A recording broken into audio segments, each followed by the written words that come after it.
there, I'm Heather Gill, local realtor here in the Dallas-Fort Worth area with eXp Realty, and I am talking today with the one and only Jenna Zebrowski. She is the principal attorney at and the owner of Law by Jay-Z, and I appreciate you coming on today, Jenna.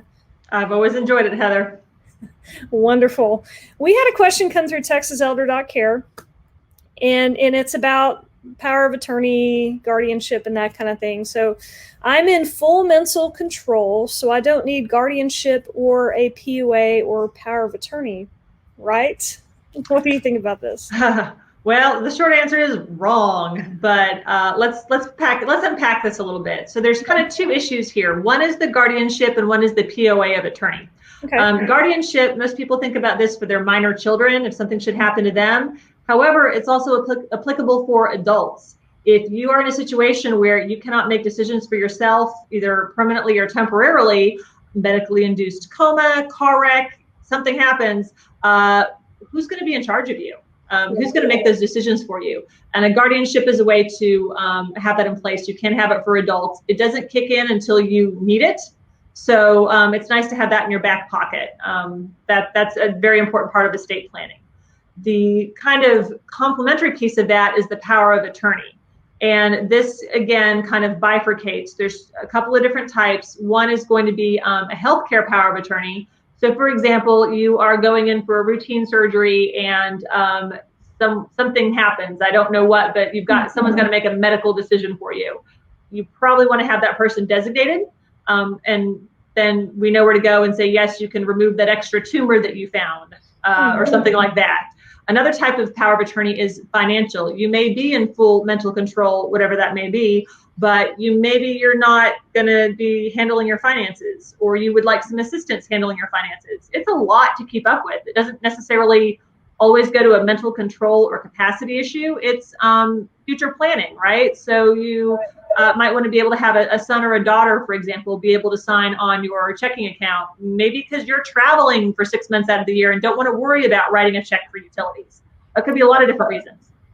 So a power of attorney, again, can be temporary for a certain amount of time or under certain conditions, or durable until it's revoked. So again, it's going to depend on the situation, and it really doesn't have to do with mental control. On a personal note, I have both a guardianship and a power of attorney, and I'd like to believe I'm in complete control mentally as well. So it's important to have these documents. Hopefully you'll never need them, but they do complement each other, and it's better to have them done while you have that mental control, because if something happens where you're not able to be, either on a temporary or permanent basis, then they'll be in place and one less thing to worry about. Your wishes will be known, and the people who need to make those decisions will have that power and that responsibility.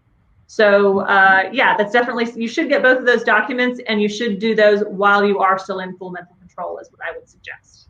So Jenna, a question I would have, so I'm married, have a spouse. So it's not just an assumed thing that my spouse can speak for me if I'm like in a coma or something. Is that kind of what this boils down to? Pretty much. You're married now, you may not be, or you could be married to somebody else, or God forbid, what if something happens to you and your spouse at the same time? Right. Who's the person you're most likely to be in a car accident with, statistically, right? Who do you generally spend the most time with? It's usually a spouse. So it's, and you can certainly have your spouse on there, but then we also have alternatives or backups. Like in my situation or your situation, a spouse would be a good option, and then maybe a parent or a child or a sibling, in case 20 years from now and my parents are gone, they can't make that decision for me. Well, who's next, right? Right.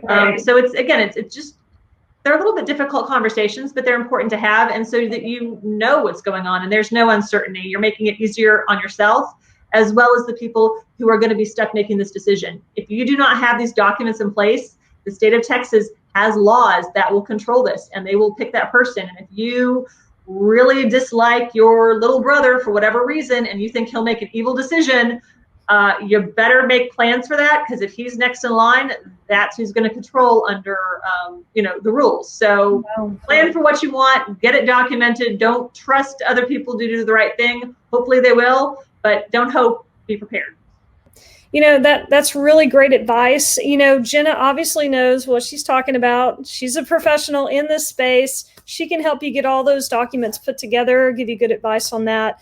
To reach out and get an appointment scheduled, you can shoot her an email or just go to her website, because she's got the capacity for you to schedule a free consultation appointment where she'll talk through this and give you some ideas, and then y'all can go from there. So Jenna, appreciate your time. That was great. Thanks so much. I always enjoy it.